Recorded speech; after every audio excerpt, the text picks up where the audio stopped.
తుక్కుగూడలో bumper offer 3,75,00,000 G+2 4 BHK villa కొనండి. నెలకు 1,00,000 rent guarantee. Terms and conditions apply. Sumanasri గారు, మేమందరం కూడా మీ సీరియల్స్ చూస్తూ పెరిగిన వాళ్ళమే. అసలు సుమనశ్రీ గారు అనగానే మా ఇంట్లో వ్యక్తి అన్నట్టుగానే అనిపిస్తూ ఉంటుంది చాలా మందికి కూడా. మీకు బాగా ఇష్టమైన, మీకు బాగా పేరు తెచ్చిన సీరియల్స్ గురించి చెప్పండి. ఆడపిల్ల సీరియల్ అంటే నాకు చాలా ఇష్టం అండి. అంటే ప్రతి ఇంట్లో ఆడపిల్ల ఉంటుంది. పుట్టగానే ఆడపిల్ల మగపిల్లాడా అంటారు. అలా ప్రతి ఇంట్లో నానుడు పదం ఆడపిల్ల. సో ఆడపిల్ల సీరియల్ అంటే ఈటీవీ వాళ్ళు చేసింది నాకు చాలా చాలా ఇష్టం. ఆడపిల్ల నుంచి నెక్స్ట్ స్టేజ్ ఆఫ్ ఉమెన్ వచ్చేసి భార్యామణి. కాబట్టి నా లైఫ్ ఎలా అయితే ట్రావెల్ అవుతుందో ఆ సీరియల్లో కూడా నేను అలాగే ట్రావెల్ అయ్యాను. అంటే నా మ్యారేజ్, నా ఎంగేజ్మెంట్, నా ప్రెగ్నెన్సీ, నా డెలివరీ, నా రియల్ లైఫ్లో ఏమవుతుందో సేమ్ స్టోరీలో అలాగే కంటిన్యూ అయిందండి.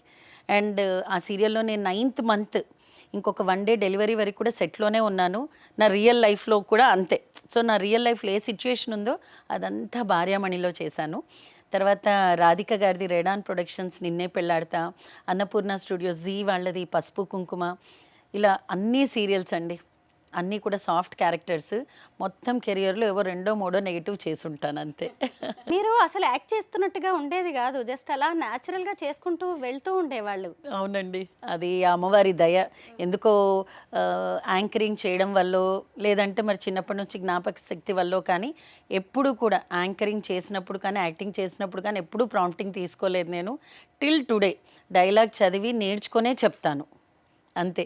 అండ్ డైరెక్టర్స్ కూడా ఆ లిబర్టీ ఇచ్చారండి. కంటెంట్ మారకుండా మీరు ఓన్ వర్డ్స్తో ఏదైనా పర్వాలేదు, ఫ్రీగా ఉంటే చాలు అన్నట్టుగా డైరెక్టర్స్ కూడా మాకు ఆ లిబర్టీ ఇచ్చారు. కాబట్టి చక్కగా క్రెడిట్ వాళ్ళకు కూడా వెళ్తుంది కదండి. మీరు సినిమాల్లో కూడా యాక్ట్ చేశారు. మీకు బాగా ఇష్టమైన మీ సినిమాలు ఏంటి? నాకు శివరామరాజు ఇష్టం. చిన్న క్యారెక్టర్, 3 సీన్సే, కాకపోతే స్టోరీకి బాగా కనెక్టెడ్ సీన్స్. తర్వాత రాఘవేంద్రరావు గారిది పాండురంగడి సినిమా చేశాను నేను. అందులో కృష్ణుడికి అష్టభార్యలు ఉంటారు కదా, నేను ఒక భార్య జాంబవతి క్యారెక్టర్ చేశాను నేను. అండ్ ఇంకా కొన్ని సినిమాలు చేశానండి. బట్ మోస్ట్లీ సీరియల్స్లో చాలా కంఫర్టబుల్ ఉండేది.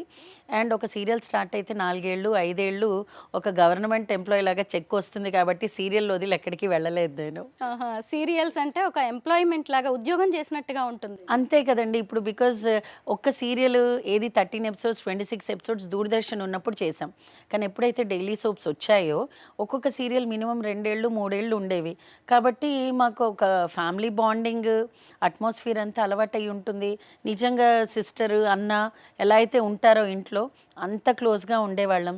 అండ్ ఈటీవీ వాళ్ళ చెక్కులు అయితే అడగద్దండి. అందరికీ చెక్స్ సెకండ్ వస్తే మాకు 30th 31st చెక్స్ వచ్చేవి. కాబట్టి టెన్షనే లేదు కదండి. సుమనశ్రీ గారు, మీలాంటి సీనియర్ నటులు మన ఇండస్ట్రీలో చాలా మంది ఉన్నారు. కానీ ఇప్పుడు మన సీరియల్స్ లో ఎక్కడ చూసినా గానీ కన్నడ వాళ్ళు కనిపిస్తున్నారు. లేదు అంటే నార్త్ సీరియల్స్ ని తెలుగులోకి డబ్బింగ్ చేసి జనాల మీదకి వదిలేస్తూ ఉన్నారు. ఇంత టాలెంట్ మన దగ్గరకు పెట్టుకుని మనం పక్క స్టేట్స్ నటుల వైపు ఎందుకు చూస్తున్నాం? మీలాంటి వాళ్ళకి ఆఫర్స్ ఎందుకు రావట్లేదు? ఏమోనండి, మన అదృష్టం. 1, 2 మనం సన్నగా ఉన్నాం అనుకోండి, సన్నగా ఉన్నాం అంటారు. మన టైం బాగున్నప్పుడు మన మైనసే ప్లస్ అవుతుంది. కానీ ఒక్కొక్కసారి మన టైం బాగాలేనప్పుడు మన ప్లస్ కూడా మైనస్ అవుతుందండి. ఇప్పుడు నేను లావ్ అయ్యాను. ఒకప్పుడు అసలు 40 kgs ఉంటే ఇదే సోఫాలో కూర్చుంటే ఇటో పిల్లో వేసి లావుగా కనబడడానికి చేసేవారు. సో మరి ఇప్పుడు నాకు సెకండ్ డెలివరీ తర్వాత థైరాయిడ్ వచ్చింది. ఇలాంటి ఫైనాన్షియల్ టెన్షన్స్ వీటన్నిటి వల్ల కొంచెం వెయిట్ పుట్ ఆన్ అయ్యాను. కానీ నేనేం హీరోయిన్ రోల్ అడగట్లేదు కదండి, అడిగేది మదర్ రోల్, అత్తగారి రోలే. సో అది మన టైం అండి.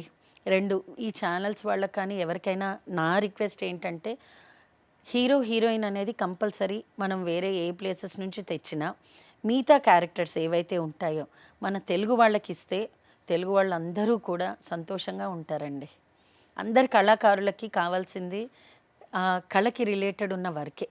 కళ అంటేనే పనండి, కళ అంటేనే సంతోషం. అందులోనూ కళాకారులకు ఉన్న ఎమోషన్స్ బయట వాళ్ళకి అన్నీ ఉండవు.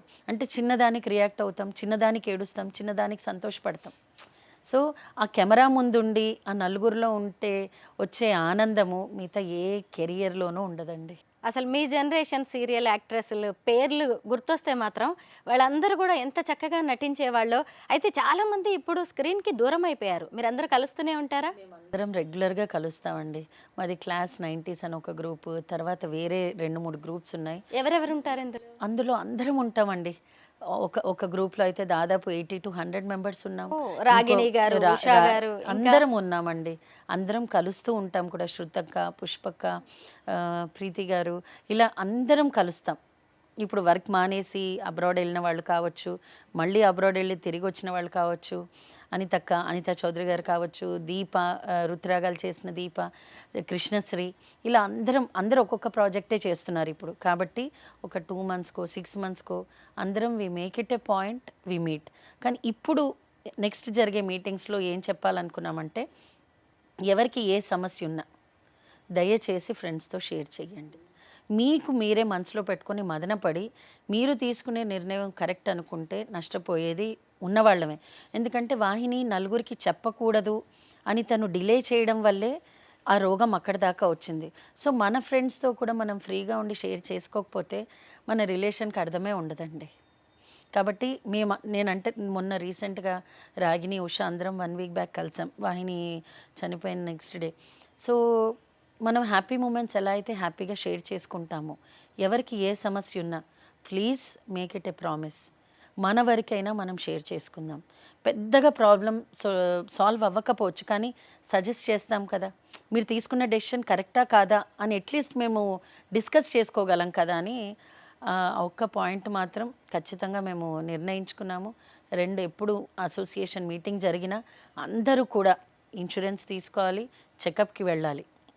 ఈ 2 మాత్రం ఖచ్చితంగా మేము పాయింట్ తీసుకొని రావాలనుకున్నామండి. మొత్తం మీద వాహిని గారి మరణం అనేది అందరికీ ఒక మేల్కొలుపు అనే చెప్పాలి. నిజంగా అండి. ఎందుకంటే 60 ఏళ్ళు, 70 ఏళ్ళు, 100 ఏళ్ళు ఉన్న ముసలావిడికి కూడా బతకాలి అన్న ఆశ ఉంటుంది. తనకు బోల్డ్ అని సినిమాలు చేయాలని, చాలా మంచిగా బతకాలని, మంచి మంచి క్యారెక్టర్స్ చేయాలని చాలా ఆశతో చనిపోయింది.